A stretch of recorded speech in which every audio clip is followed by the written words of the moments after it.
Isa sa mga karaniwang sakit na may kinalaman sa ritmo na kinakaharap natin sa mundo ngayon ay ang atrial fibrillation.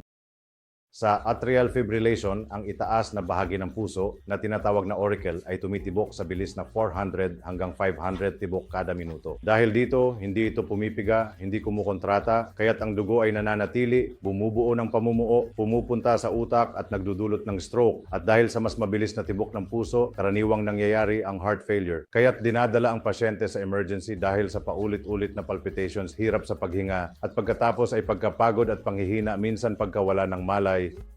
Kapag hindi nila napapansin o hindi nila binibigyang pansin ito, nagkakaroon sila ng heart failure at pagkatapos ay naa-admit sa emergency dahil sa hirap sa paghinga.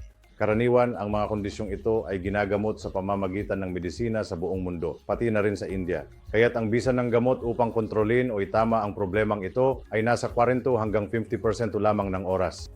Kahit na ang pinaka-epektibong gamot ay may tagumpay na rate na 50% lamang. Sa kabilang banda, nagpakilala kami ng mas bagong mga interventional na teknolohiya upang kontrolin ang problema na tinatawag na radiofrequency ablation o cryoballoon ablations. Ang mga interventional na pamamaraan na ito ay mga keyhole procedures na ginagawa sa pamamagitan ng singit. Pumapasok kami sa loob ng puso, pumupunta sa auricle kung saan nagmumula ang atrial fibrillation at inineutralisa ang mga bahaging iyon upang maibalik ang normal na tibok ng puso. Ang mga pamamaraan na ito ay ginagawa bilang mga daycare procedures. Kailangan manatili ng pasyente ng isang araw sa ospital. Gamit ang cryoballoon ablation kahit na ang mga matatandang pasyente kung saan mas karaniwan ng atrial fibrillation ay maaaring maalagaan at mapabuti ang kalidad ng buhay. Ang tagumpay ng mga pamamaraang ito ay 85%, doble ng tagumpay ng medikal na pamamahala.